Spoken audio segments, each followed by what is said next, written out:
que van a interactuar entre sí.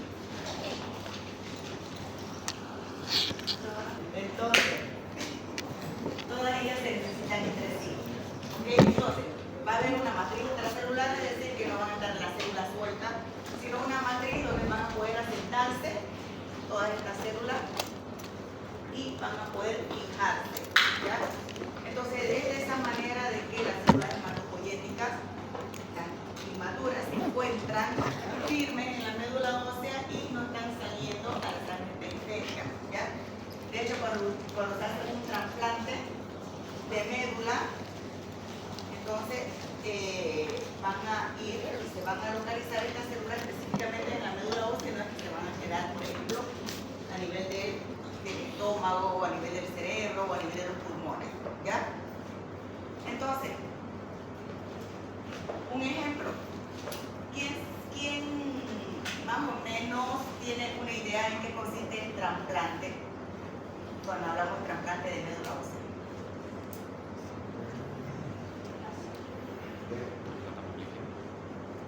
Se pueden inventar. Pero cuando hablamos de trasplante de riñón, ¿qué significa? Que le sacan al donante un riñón, el receptor, ambos entran a quirófano, ¿no? Tanto el receptor como donante, le sacan el riñón al donante y se lo colocan a través de una cirugía al receptor, ¿no? ¿Y cómo sería entonces el trasplante de médula ósea? Pueden inventarse. Quiero que utilicen su imaginación. Creo que sí. Creo que es con una jeringa, creo. Ajá, ¿y cómo se realiza el trasplante? Ajá, pero al donante, ¿qué se le hace al donante? Dijimos, ¿no? Que al donante del riñón, el donante entra al quirófano, se le saca el riñón y al receptor entonces se le hace un corte en el abdomen, ¿cierto? Y se le pone el riñón del donante, ¿no? ¿Cómo sería entonces en esta ocasión?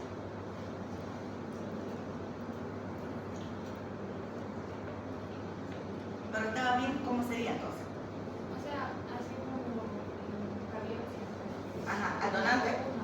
Y al donante se le aspira. ¿Y cómo se coloca eso al receptor? ¿Dónde le inyectan? ¿En la vena o al hueso? Creo que es directamente al hueso, doctora. Perfecto. ¿Otra opinión? Y así me gusta que participen, ya tienen que dar su opinión. Entonces, de la forma, fíjense de que todo parte de una hipótesis, ¿cierto? Ustedes están en lo correcto porque es lógico de extraer la médula del donante desde el sitio donde se encuentra y ponérsela al receptor al sitio donde debería estar, ¿cierto? Pero ¿qué sucede? Lo que hacemos es agarrar al donante, entra al quirófano, estamos hablando de trasplante de médula ósea, entra al quirófano, se le, como dice su compañera, se le aspira, pero como sale poquito, ¿no? De cada aspiración, se le tiene que hacer a nivel de ambas espinas ilíacas posteriores al donante alrededor de 350, 200 a 300 aspiraciones.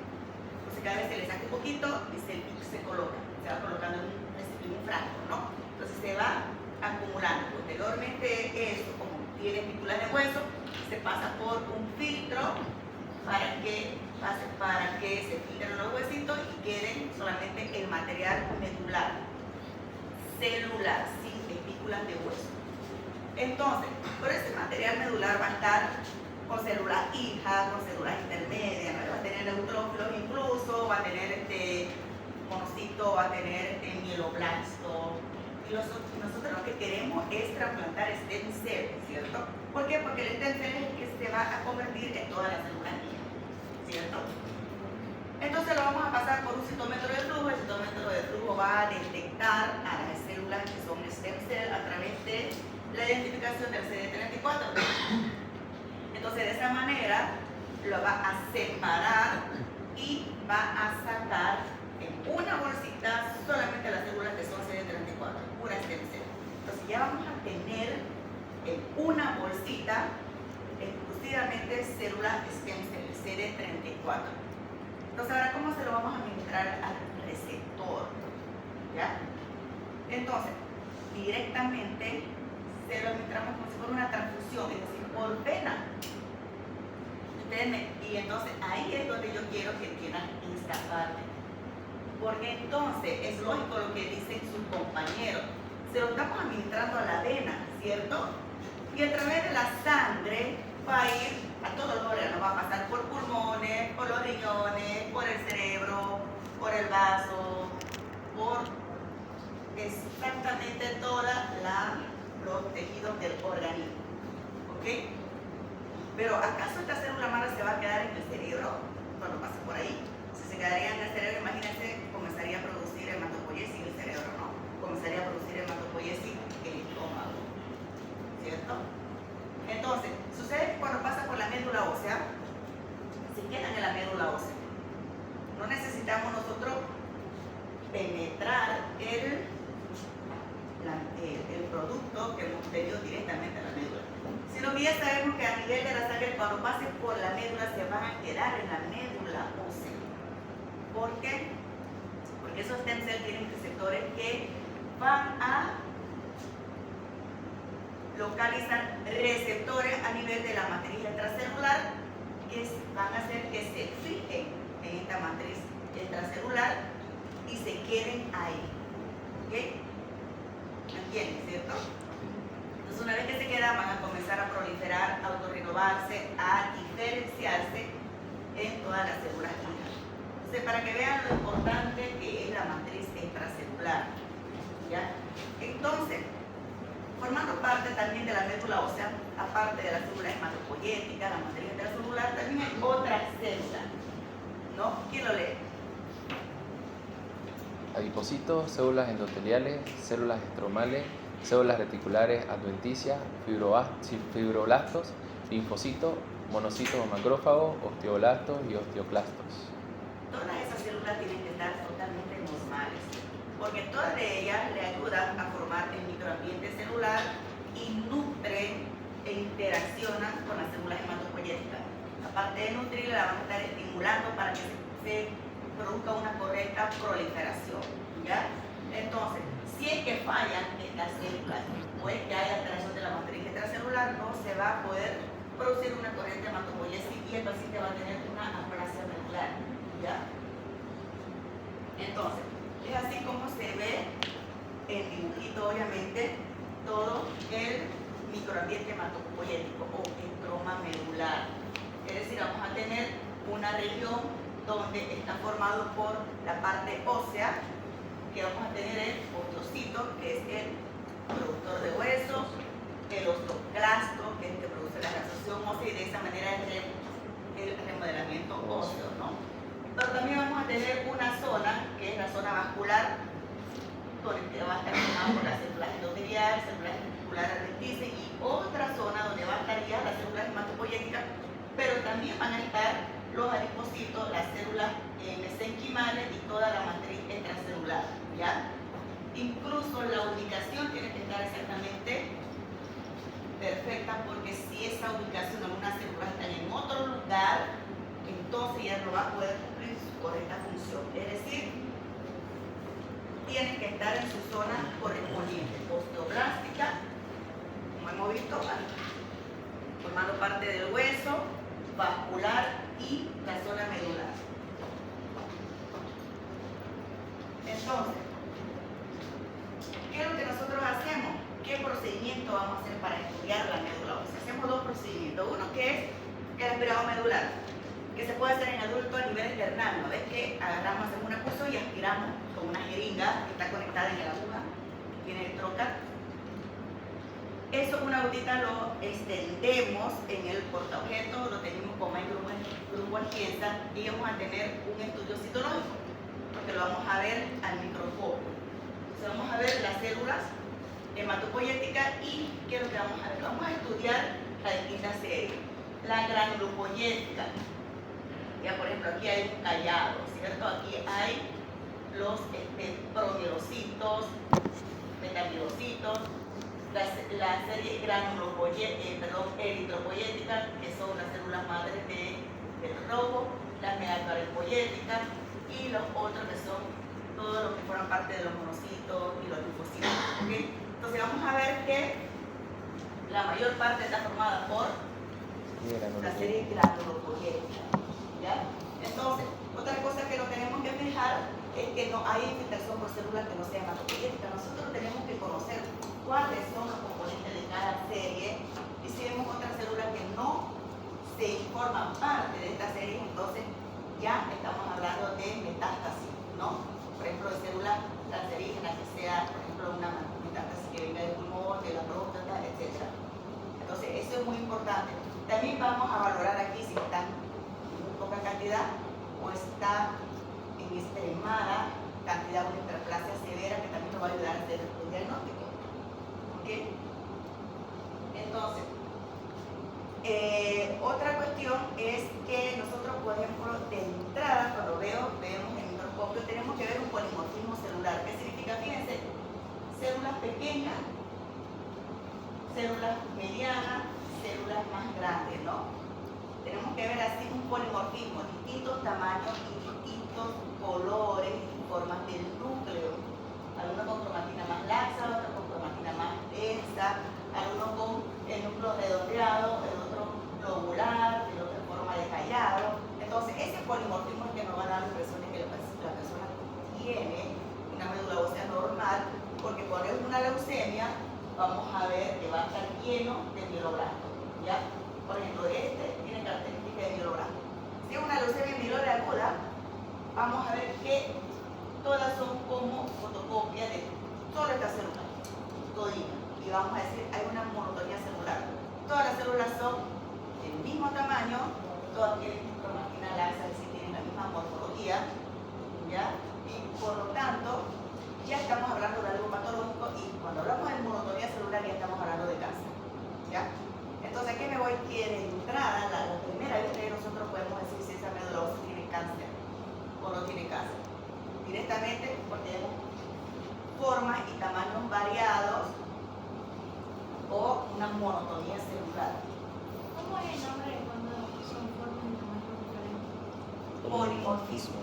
Ya entonces lo decimos. Médula ósea polimorfa. ¿Ya?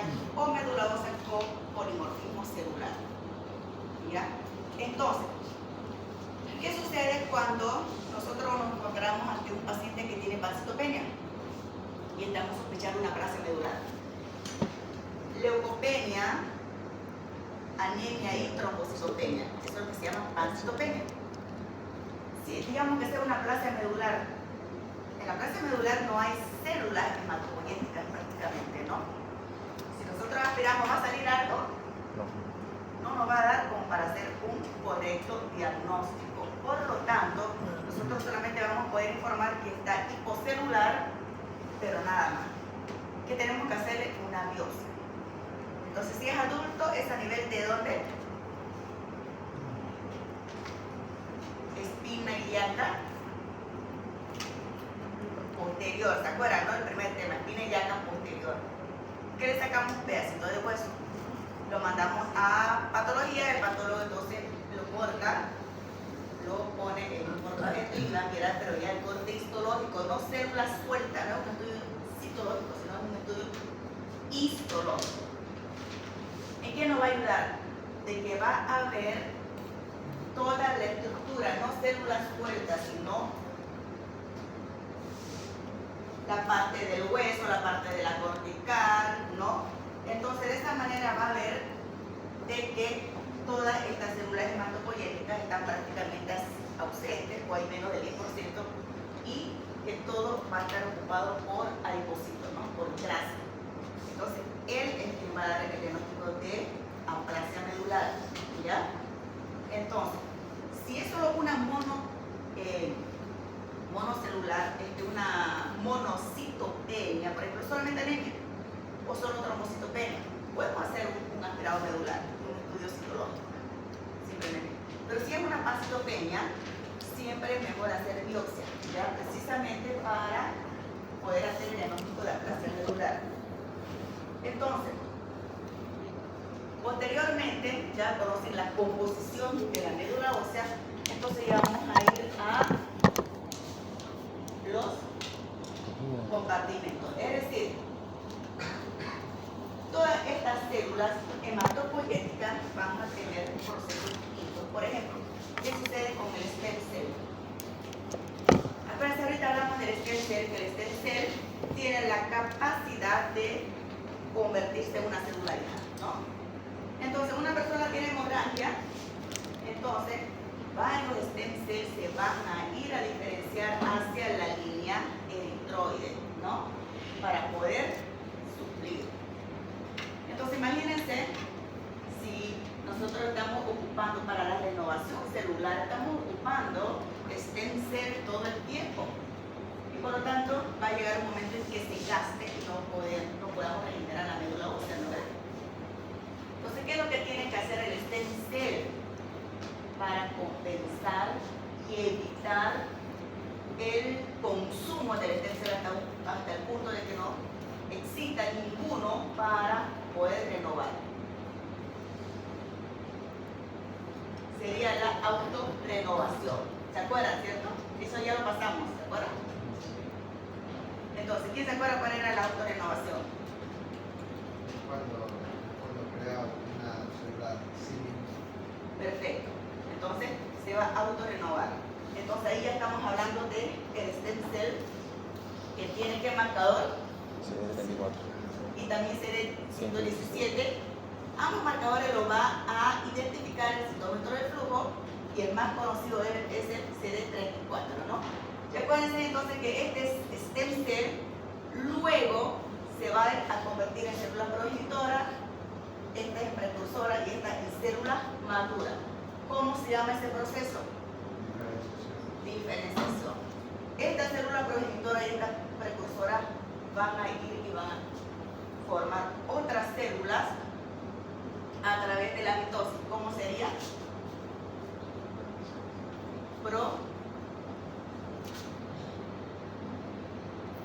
Estas células progenitoras van a sintetizar ADN, se va a producir la mitosis y de una célula se va a formar 2 y luego 4, 8. ¿Cómo se llamaría eso? No es autorrenovación, tampoco es diferenciación. ¿Cómo se llama? Proliferación, ¿ya? Entonces, ¿a qué me voy? De que todo esto, desde el stem cell hasta llegar a las células maduras, va a tener la morfología de una pirámide. Y de un solo stem cell vamos a poder tener varias células maduras, ¿ya? ¿Está entendido, no? Otra característica, esta célula progenitora, si nosotros la vemos al microscopio, no vamos a poder saber cuál es el destino. Si esa célula progenitora, su destino es formar eritrocito, megacariocito o leucocito, porque todas tienen una morfología exactamente igual. Incluso la misma morfología del stem cell. Células grandes con cromatina laxa, presencia de nucleolo, ¿ya? Pero ¿qué sucede?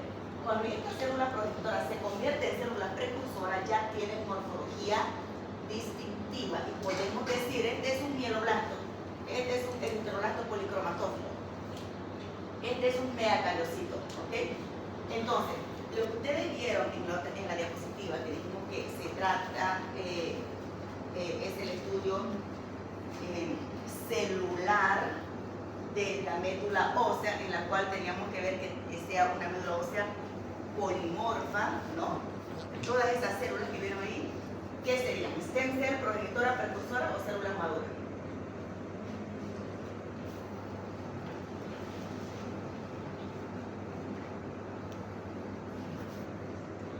Polimorfa, ¿no ves? Dijimos que todas eran de tamaño diferente, características nucleares diferentes. ¿Qué son entonces? ¿Stem cell, célula progenitora o precursora? Precursora. Precursora, ¿no? ¿Por qué? Porque ya tienen sus características morfológicas distintivas. ¿Están entendiendo? Sí, sí. Entonces ahora vamos a empezar con esa pirámide. ¿Cuál es la primera célula de la pirámide? Y luego vienen los progenitores. Los progenitores serían hasta acá. Fíjense, morfología parecida, Sí. son grandes con citoplasma, un poco basófilo con núcleo con cromatina laxa, presencia de núcleo, es decir, características inmaduras. Entonces, ¿dónde lo vamos a encontrar eso? A nivel de la médula ósea. Y dentro de la médula ósea también vamos a encontrar los precursores, tanto de la serie roja, de la serie megacaropoyética, como de la serie leucocitaria.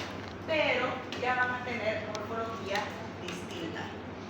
Posteriormente, vamos a tener las células hijas, que son las funcionalmente activas, que ya van a estar en la sangre y en los tejidos. ¿Ya? Ahora vamos a hablar ya precisamente de los precursores de cada una de las líneas. Pero antes de entrar a cada una de las líneas, vamos a ver qué es lo que mantiene a esa pirámide vigente. Porque si no hay algunas sustancias específicas, entonces toda esa pirámide se para. No hay diferenciación y no va a haber proliferación. ¿Qué es lo que mantiene a estas células proliferando, a las stem cells autorrenovándose? Todas las células con la capacidad de diferenciarse, incluso de madurar, son los factores de crecimiento. ¿Ya? Entonces, tenemos dos grupos. Hay un grupo de factores de crecimiento que van a ir a actuar hacia la parte de arriba de la pirámide y otras a la parte más diferenciada. Por ejemplo, esta parte de acá, el stem cell factor va a ir y va a estimular prácticamente al stem cell. ¿Okay? Hay otras, por ejemplo, de factores estimulantes de colonias granulocíticas, monocíticas, que va a estimular a progenitores, interleucina 7 a progenitores igual. Es decir, que estamos hablando de arriba, stem cell y progenitores. Aquí no estamos hablando de precursores, ¿no? Pero entonces ahora vamos a los estadios más avanzados. Aquí ya estamos hablando de precursores. Y aquí, ¿quiénes van a ir a ser los más importantes? Número 1. ¿Cuál es el estimulador de los precursores eritroides? La eritropoyetina. El estimulador de los megacarocitos. La tromboyetina. Y de los leucocitos en general, factor estimulante de colonia granulopoyética, que van a aumentar y estimular los precursores de los neutrófilos. ¿Ya? ¿Por qué digo que sean los que más tenemos que abordar? Todos son importantes, porque si uno falla, ese paciente va a tener una pancitopenia. ¿Pero por qué digo que eso tiene que acordarse? Porque tienen repercusión clínica y terapéutica. Fíjense, un paciente con insuficiencia renal, ¿qué le van a administrar? Eritropoyetina, es decir, hay en la farmacia para poder administrar. Un paciente con trombocitopenia, análogo de la trombopoyetina, por ejemplo, eritropopato. Paciente con neutropenia, el filgastrin, que son los factores de implante de colonia granulopoyética. ¿Ya? Entonces, como hay para que uno le pueda administrar al paciente, entonces ustedes se tienen que acordar en qué estadio van a actuar, en el estadio de precursor. ¿Ya? Por eso que ustedes dan eritropoyetina, eso no le va a producir una neutrofilia, no le va a aumentar los neutrófilos. ¿Ya? Pero si ustedes dan sustancias que son variantes, no existen sustancias que estimulan a nivel de progenitores, entonces van a poder estimular más cantidad de líneas. Imagínense si le dieran una que estimula el stem cell, ¿no? Entonces se va a producir una neutrofilia y poliglobúlico. Entonces, pero el cuerpo, una vez las células, una vez que comienzan a proliferar en general, se emocionan y tienden a seguir proliferando, ¿no? Es por eso que en fisiología ustedes avanzaron, ¿se acuerdan? Todo ese proceso de retroalimentación, que hay retroalimentación positiva y negativa, ¿se acuerdan? Precisamente para controlar, ¿ya? Para controlar, si hay algo que falta en el cuerpo, entonces se va a estimular la producción, pero si hay algo que ya está aumentado, entonces se va a estimular el paro de la proliferación. Por lo tanto, también existen inhibidores. ¿Quién me lee esta diapositiva? A ver, usted.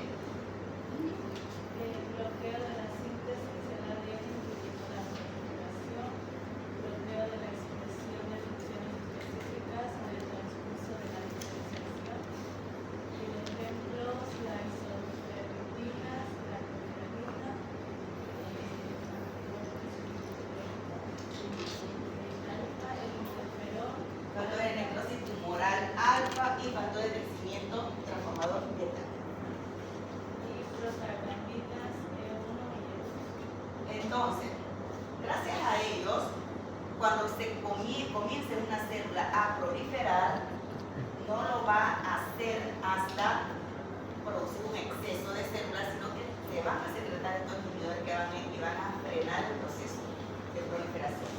¿Estás entendiendo? Sí. Entonces, ahora vamos a empezar con la eritropoiesis. ¿Qué sería la eritropoiesis? La formación de eritrocitos.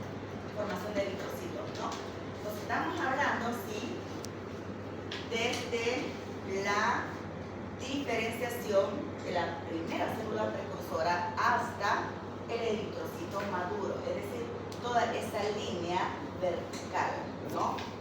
Que se conoce el proceso de diferenciación. Pero también incluye una línea horizontal, ¿por qué? Porque también incluye el proceso de proliferación. Entonces, fíjense, aquí estamos hablando del stem cell. Aquí estamos hablando de los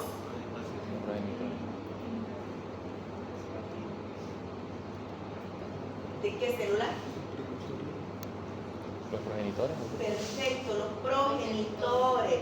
Y aquí estamos hablando de los precursores y aquí ya de las células, perdón, de las maduras, ¿no? Que son los hematígenos. Entonces, el stem cell se va a diferenciar en los progenitores y en la serie eritropoyética, estos progenitores se llaman unidad formadora de brotes eritrocítica, unidad formadora de colonia eritrocítica, ¿ya?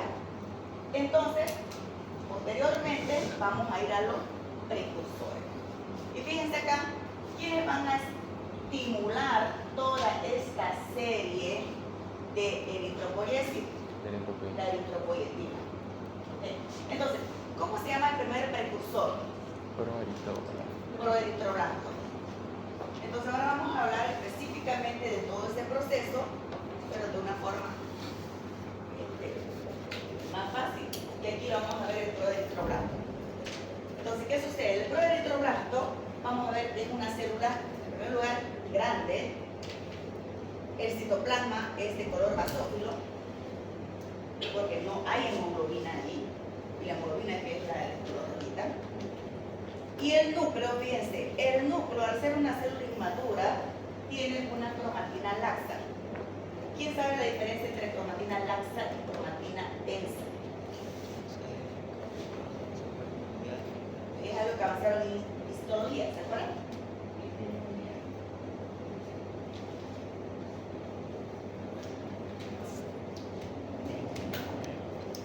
La cromatina, fíjense la diferencia. Aquí vemos como si tuvieran unos gotitos blancos, ¿no? Y, sin embargo, aquí se lo ve más oscuro. Entonces, la cromatina laxa se caracteriza porque es como si fuera el corte de una esponja, como si tuviera algunos huequitos de color blanco. Es por eso que a veces se le llama también cromatina abierta, ¿ya? Y es característica de las células inmaduras. En cambio, la cromatina densa es una cromatina compacta, oscura, un oscuro uniforme, ¿ya? Y también, por eso se le llama una cromatina cerrada, ¿ya? Por ejemplo, aquí, el normoblasto. Otra característica de esta célula madura es que tiene la presencia de nucleolo, ¿ya? Y entonces, es importante reconocerla porque hay un tipo de leucemia mieloide aguda, que es la eritroleucemia, en la que vamos a ver la médula ósea que a simple vista vamos a ver puras células de esta, no va a haber un polimorfismo celular, una monotonía celular, casi todas proeritroblasto, ya que es la leucemia eritrocítica, ¿ya? O eritroleucemia, ¿ya? Entonces, ¿qué sucede? Esta célula se diferencia en otra que se llama, ¿qué se llama? Eritroblasto. Eritroblasto basófilo. El eritroblasto basófilo. ¿Qué característica tiene? Ya la cromatina no es tan laxa. Se hace un poco de ya no se ve nucleolo, pero tiene una palabra característica que dice basófilo. Es un azul más intenso, ¿ok? Posteriormente ya lo que llama la atención, fíjense, que desde las células más inmaduras hasta el eritrocito van aumentando o disminuyendo el tamaño. Disminuyendo. Hay otra característica que fíjense, empieza de color azul, es por eso aquí el eritroblasto basófilo, y termina de color rojo. ¿Ya? Hay otra característica, comienza con núcleo y termina Sin núcleo. sin núcleo. Entonces, ese eritroblasto basófilo se diferencia en otra célula que se llama Eritroblasto policromatófilo. policromatófilo. Entonces ahí ya está diciendo la palabra poli.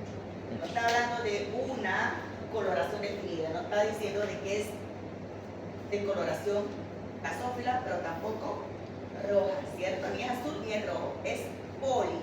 Es como que se van mezclando el azul con el rojo y por eso que se lo ve un poco lila. Y es por eso el nombre de eritroblasto policromatófilo. Bueno, esa es la característica del citoplasma. Aquí como es un dibujo se va a ver una parte media rojita y otra parte media azul, pero cuando lo vemos en microscopio lo vamos a ver de color lila, ¿ya? No azul ni rojo, sino de color lila. Entonces, el núcleo ya no es absolutamente nada laxo, ya es compacto. Obviamente no tiene presencia de nucleólogo. ¿Okay? Entonces, se va a diferenciar a qué célula. Normoblasto. Llamado también eritroblasto ortocromático. ¿Ya? Este normoblasto es una célula obviamente más pequeña, el citoplasma es más rojito que el anterior, ¿ya? Porque más o menos el corte está acá. Mientras más allá más azul, mientras más hacia abajo es más rojo, ¿no? Entonces este normoblasto ya es el citoplasma un poco más rosado porque ya está sintetizando hemoglobina y el núcleo aquí sí es totalmente compacto. Uno lo ve en el microscopio y se ve chiquitito y bien oscuro, ¿ok? Y entonces ese normoblasto llega un momento en que ya no quiere saber del núcleo y agarra y lo expulsa. ¿Okay? Entonces, una vez que lo expulsa, cambia de nombre, que se llama ahora Reticulocito. reticulocito. Entonces, el reticulocito inmediatamente sale de la médula ósea y se va a navegar a la sangre. Dentro de la sangre va a perder las organelas, los ribosomas, y una vez que se queda sin ellos, ahora se va a llamar eritrocito, ¿ya? Entonces todo ese es el proceso en el cual van a pasar toda la serie eritropoyética desde la célula más inmadura hasta el eritrocito maduro, ¿ok? Entonces, es muy importante, ¿se acuerdan que digo que es muy importante saber de que en la sangre también hay reticulocitos? Porque uno dice células madres, células inmaduras, solamente la vamos a encontrar a nivel de la médula ósea. Sin embargo, el reticulocito todavía no es una célula completamente madura, pero la vamos a encontrar tanto en la médula ósea, pero también en la sangre periférica, porque es donde termina de diferenciarse, ¿no?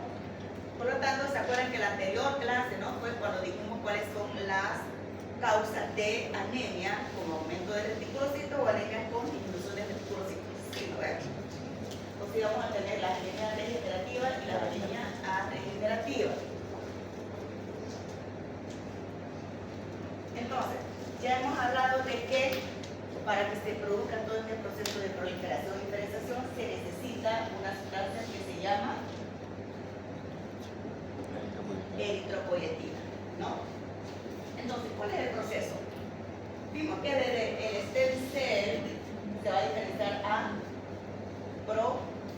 progenitores, a precursores y posteriormente esos precursores a eritrocitos maduros, ¿no? Esos eritrocitos entonces ya van a estar circulando por la sangre, ¿cierto? Llevando el oxígeno al cuerpo.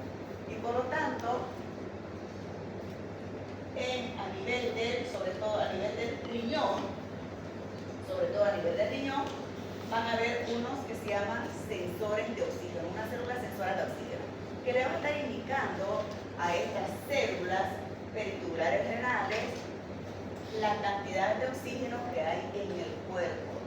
Y por lo tanto, si se requiere aumentar o no la cantidad de eritrocitos, ¿ya? Entonces, ¿qué sucede?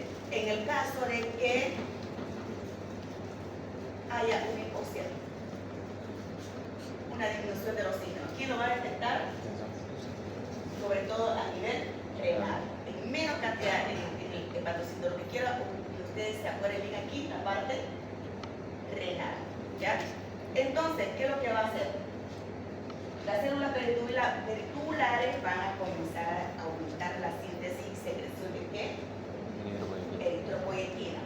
La eritropoyetina va a pasar entonces a la sangre, va a ir a la médula ósea y va a entrar en contacto con tanto transmisores como precursores del sistema eritropoyético para estimular la diferenciación y la proliferación y de esa manera aumentar la cantidad de eritrocitos. Ahora, ¿en qué situaciones puede producirse eso?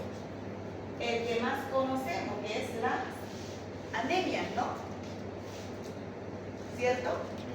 Una persona con anemia, por ejemplo, ya vimos la anterior vez de que tiene una anemia, por ejemplo, va a aumentar la síntesis de eritropoyetina, va a aumentar los reticulocitos, va a haber una reticulocitosis para el cuerpo tratar de compensar esa anemia, ¿no? ¿Y cómo se va a dar cuenta el cuerpo? A través de los sensores de oxígeno. Pero también hay otras situaciones. Un ejemplo de oxígeno atmosférico disminuido.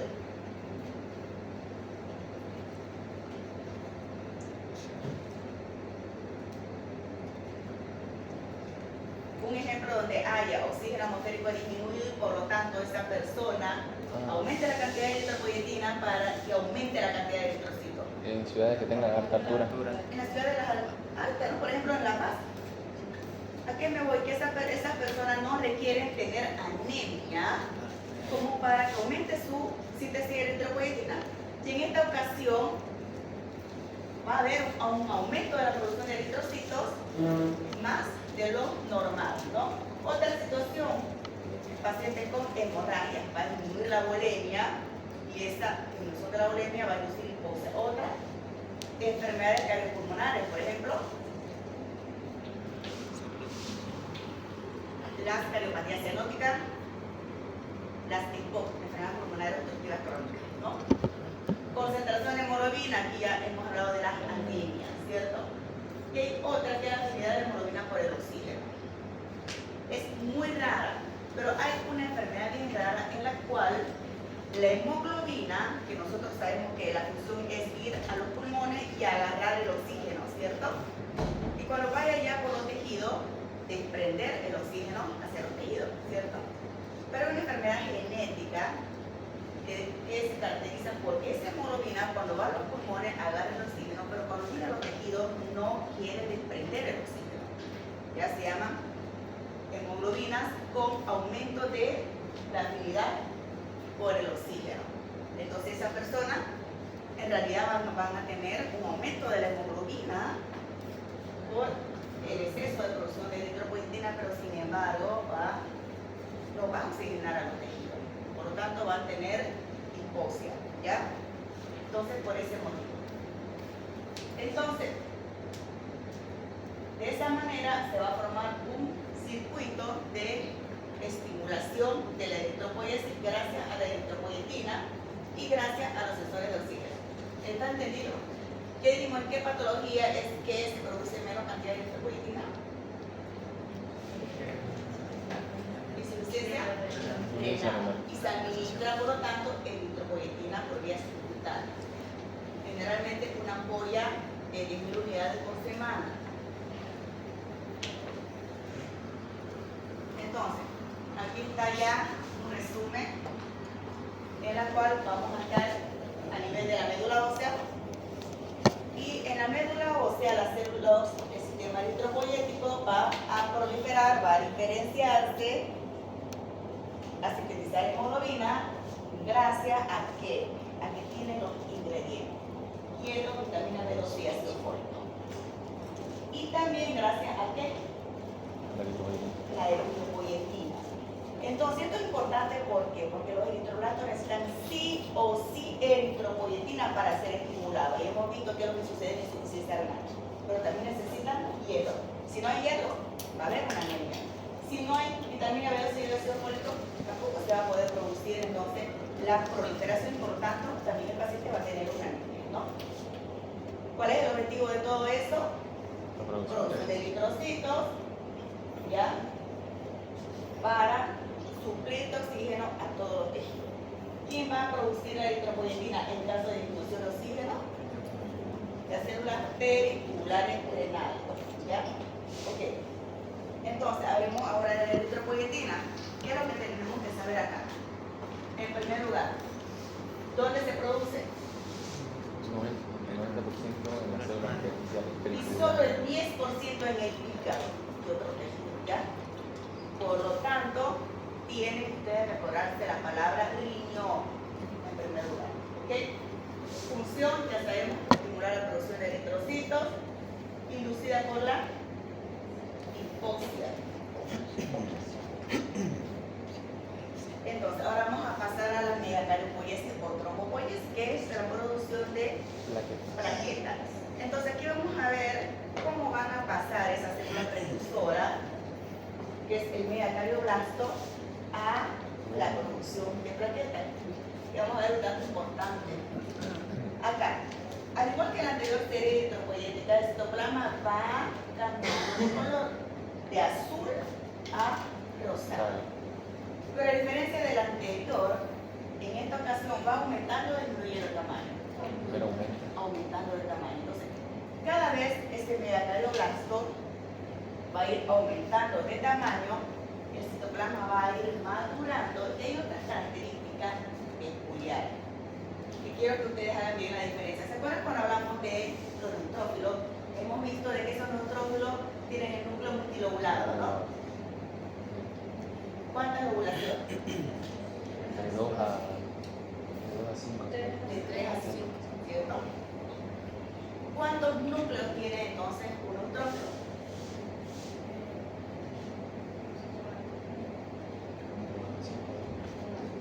Un neutrófilo, ¿cuántos núcleos tiene?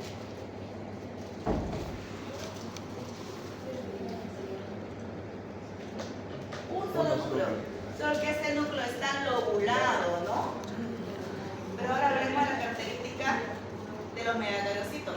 Los megacariocitos es una célula que entra en síntesis del ADN, se produce la mitosis del núcleo, pero a diferencia de otras células, en el cual cuando hablamos de proliferación, hemos visto de que se divide el núcleo, pero también se divide el citoplasma, ¿no? Y de una célula vamos a tener dos células, ¿cierto? Pero en el megacarocito no sucede eso. Se produce la división celular, pero no la división del citoplasma. Entonces, aquí sí va aumentando el número de núcleos, ¿ok? No es un solo núcleo que sea lobulado como en el caso de los neutrófilos y los sinófilos, sino que son cada vez mayor número de núcleos. Eso es algo que hay que diferenciar. Cada vez, mientras más va diferenciándose, se va a ir asomando hacia los vasos sanguíneos de la médula ósea. Y cuando ya maduró totalmente, que recibe el nombre de megacariocito maduro, liberador de plaquetas, ya va a estar bien en contacto con esta pared del vaso sanguíneo y va a emitir esta prolongación del citoplasma entre dos células endoteliales. Esta prolongación a nivel de la luz del vaso sanguíneo se va a fragmentar en lo que se van a llamar las plaquetas. ¿Sí? ¿Quién va a estimular todo este proceso de diferenciación? La trombopoyetina va a estimular el proceso de diferenciación, pero también el proceso de estimulación de liberación de las plaquetas. Es por eso que a los pacientes que tienen trombocitopenia se le dan los análogos, que es por ejemplo el trompan. Entonces un paciente va a ir, este análogo va a unirse a receptores de los megacarocitos, va a estimular la proliferación, aumento del número de megacarocitos, pero también aumento de la producción de plaquetas y la liberación de plaquetas por los megacarocitos maduros. ¿Ya? ¿Está entendido? Entonces, ¿cuánto dura todo este proceso? De aquí hasta acá, 4 o 5 días. Ya vamos a tener esta plaqueta. Esta plaqueta en la sangre va a circular hasta envejecer cuando ella esté totalmente vieja, los macrófagos, sobre todo los escléricos, la van a fagocitar y la van a destruir, ¿no? Después de cuánto tiempo que salió a la circulación. En resumen, ¿cuánto es la vida media plaquetaria? ¿Se acuerdan? No, no. Ya lo hemos visto. Este es un dato importante.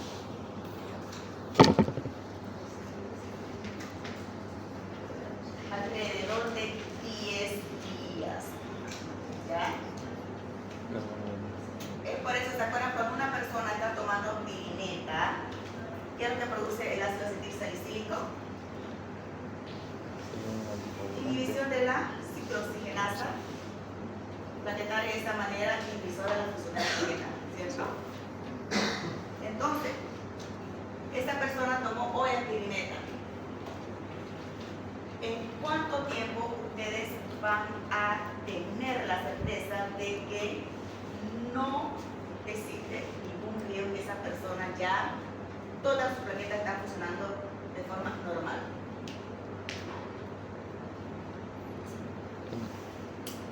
En lo mismo, doctora, en 10 días. Perfecto, en 10 días. ¿Por qué?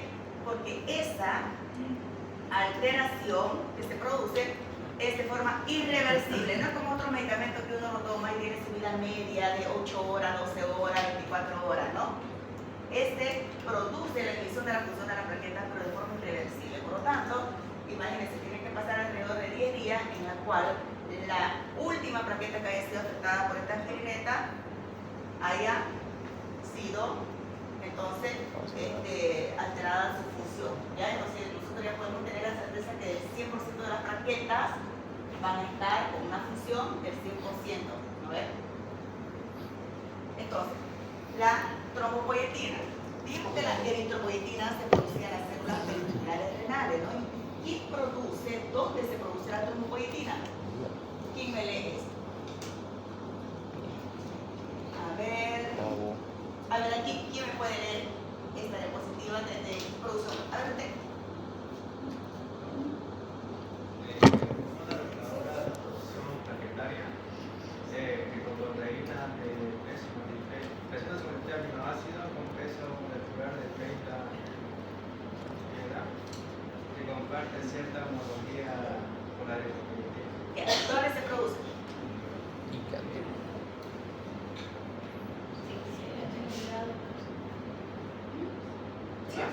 Producción de las células de la parénquima y celulares endoteliales de la sinusoidosis y riñones, células tubulares proximales, médula ósea, células de la estroma. Aquí quiero que tomen atención. ¿Se acuerdan de que cuando hablamos de eritropoietina, el 10% también se producía en el hígado, ¿no? Pero sobre todo en el riñón. Y entonces, lo que quiero que se acuerden siempre, aunque se olviden riñones y médula ósea, es hígado. La mayor parte, más del 90% de la trombopoietina se produce a nivel hepático, en las células del parénquima y células endoteliales de los sinusoides, ¿ya? Entonces, así como los pacientes con insuficiencia renal tienen anemia, ¿qué van a tener los pacientes con cirrosis? Trombocitopenia, y es por eso de que el mayor uso de estos estimulantes de la trombopoiesis, que son los análogos de la trombopoietina, se dan en los pacientes con cirrosis, ya que tienen una hepatopatía crónica, ¿ya? Bueno, aquí por ejemplo es el trombopar, que viene con el nombre de Tromacta, ¿ya? Y aquí lo distribuye el trombopar, este viene con el nombre de Elopar y lo distribuye Tuteo, ahora Farmédica, ¿no? Cada vez se están incorporando más distribuidores. Entonces ahora pasamos a la granulopoiesis. Entonces la granulopoiesis entonces llama a la producción de qué célula? Toda la saliva blanca. De los leucocitos. granulopoiesis, ¿no? De los granulocitos, leucocitos. Pero aquí estamos hablando de específicamente neutrófilos, eosinófilos y basófilos, porque los productores de linfocitos es la linfopoiesis, ¿ya? Entonces, todos van a van a ser originados a partir igual del stem cell, que se va a diferenciar en los progenitores y eso en los precursores. ¿Ya? Entonces, hablemos de los precursores. ¿Cuál es el primer precursor?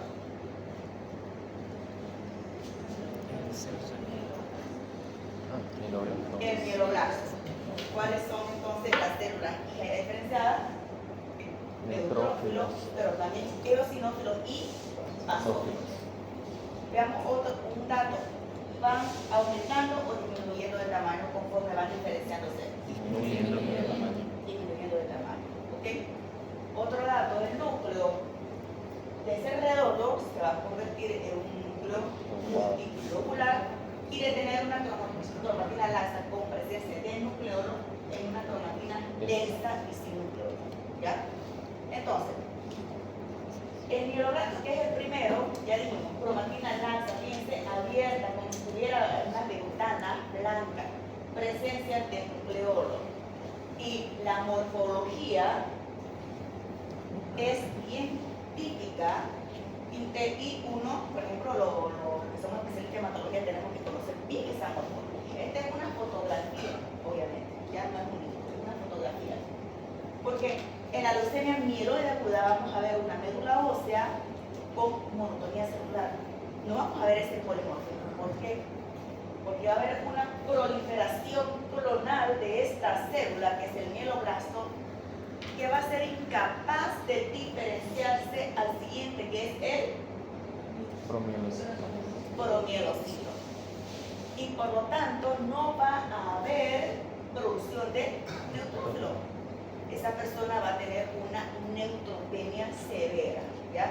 Empecemos por ahí. Entonces, bueno, sigamos. Ese mieloblasto se va a convertir en el promielocito. Es una célula más grande que el mieloblasto.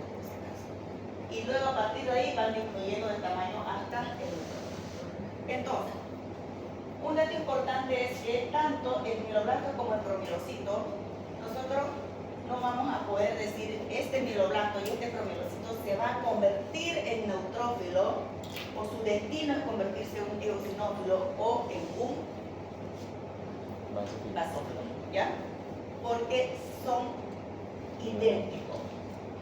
El promielocito va a tener ya un núcleo un poco más compacto y va a estar un poquito achatadito, ¿ya? Y aquí ya vamos a ver granulaciones que no la veíamos en la etapa del mieloblasto, que son estas granulaciones violáceas, ¿ya? Pero como le digo, va a ser idéntica tanto al que tiene como destino convertirse en neutrófilo, eosinófilo o basófilo. Pero sucede que luego se va a diferenciar en otras células que se llaman mielocito. Este es más pequeño, es parecido, pero es más pequeño. Y la diferencia fundamental es que ya las granulaciones son específicas. ¿Qué significa específica? Que si su destino es convertirse en neutrófilo, va a tener granulaciones violáceas. Si es a eosinófilo, granulaciones de marrón a naranja. Y si es a basófilo, granulaciones de púrpura a negra. ¿Ya? Entonces, y el núcleo un poquito más compacto y un poquito más achatadito. Entonces, ¿qué sucede? Va a seguir el proceso de diferenciación y se va a convertir en el siguiente, que es el... ¿Cuál es la característica del metamielocito? Es fácil. Forma de... ¿Cómo? ¿Cómo? Riñón, exactamente. Tiene forma de riñón. Si ustedes ven núcleo arriñonado, metamielocito. ¿Ok? Aquí ya las granulaciones te pueden decir, este es un metamielocito neutrófilo, metamielocito eosinófilo o metamielocito basófilo, al igual que el mielocito. ¿Ok? Entonces sigamos. ¿Cuál sigue? Callado. ¿Cuál sería el callado? ¿Qué número? 5. Perfecto. Entonces, bueno, aquí también en forma de riñón, aquí en forma de riñón. Entonces, el callado, el núcleo ya va a tener en forma de callado una C, pero también puede ser una S, ¿ok? Y podemos hablar también de callado neutrófilo, eosinófilo o basófilo. Posteriormente se va a comenzar a lobular y a formar el neutrófilo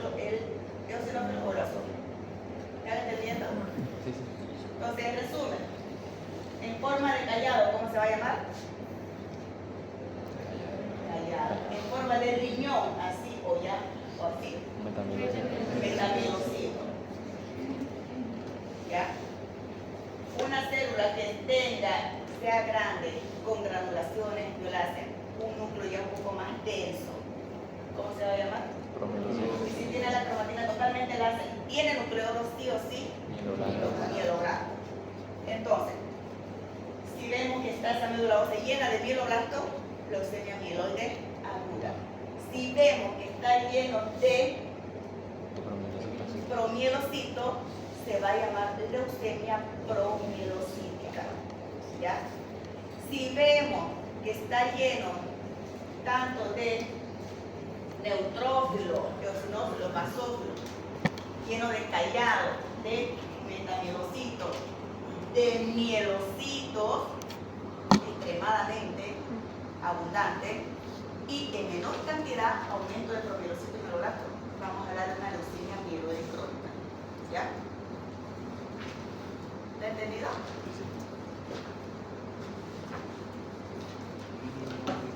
Ok.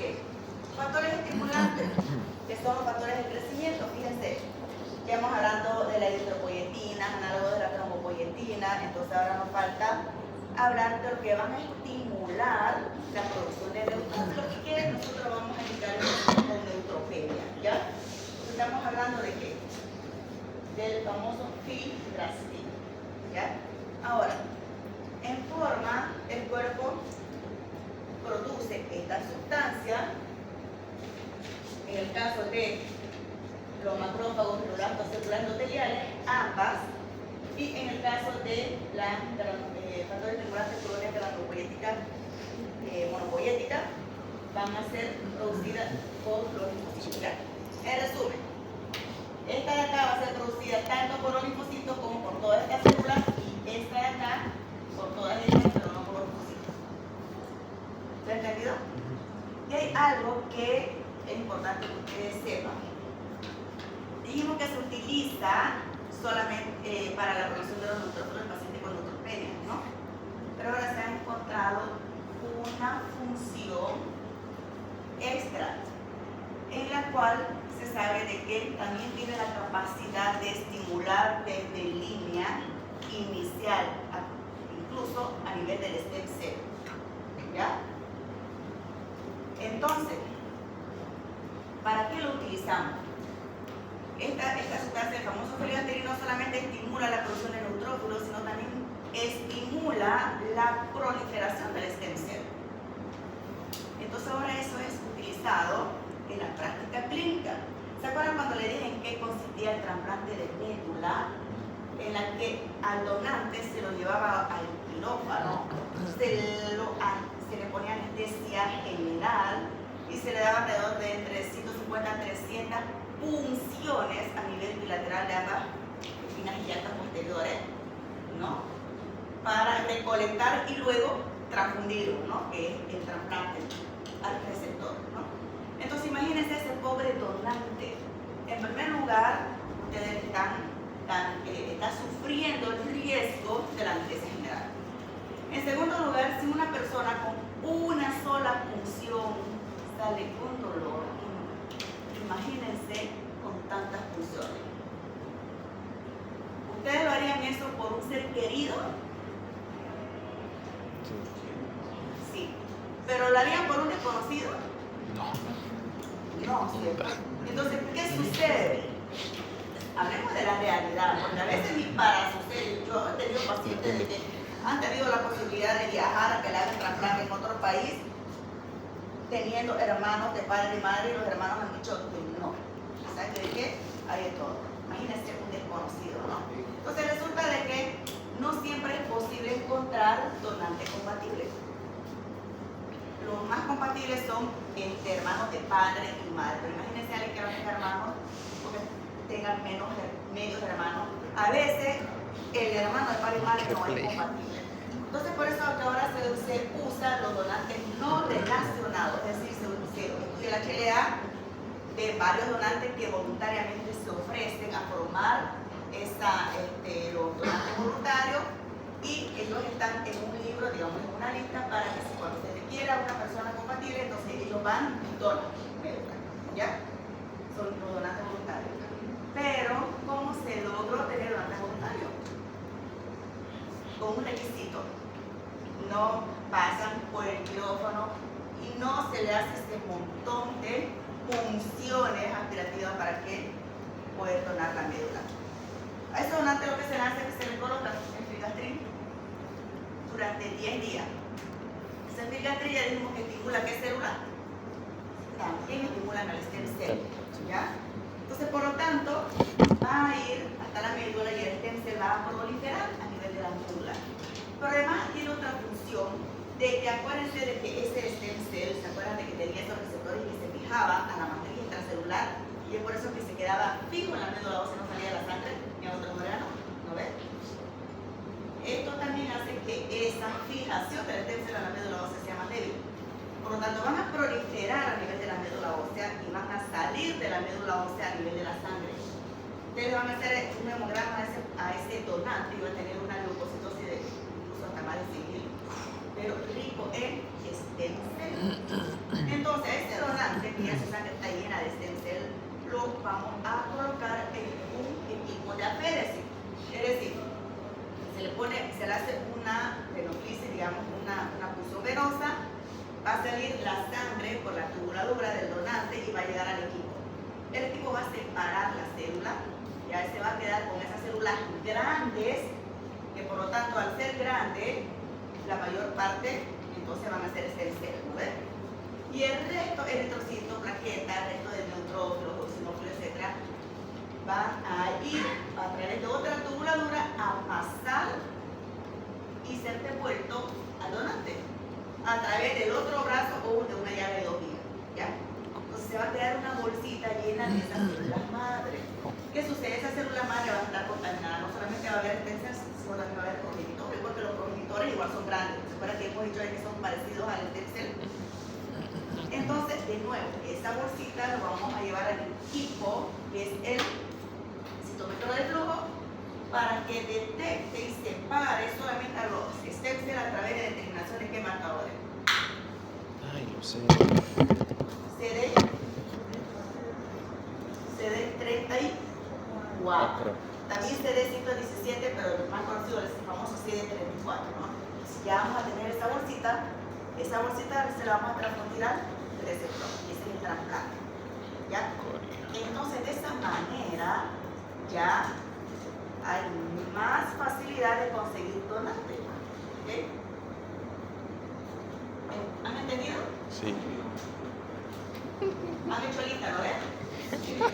Ok, 5 minutitos ya lo terminamos. Esto ya es fácil. ¿Por qué digo que es fácil? Porque esto ya lo hemos visto en la penetración.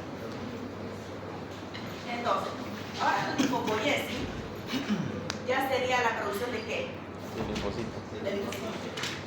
Recuerda que hablamos de que había los linfocitos T, los linfocitos B y los natural killer, y que lo íbamos a reconocer morfológicamente por las características que son células con un rol redondo, ¿no? A nivel del tronco de sangre periférica, pero que también habían de 3 tipos de tamaños, pequeños, medianos y grandes, ¿no? Y que para reconocerlo, cuáles eran B y natural killer, acudíamos también a marcadores, ¿cierto? ¿No?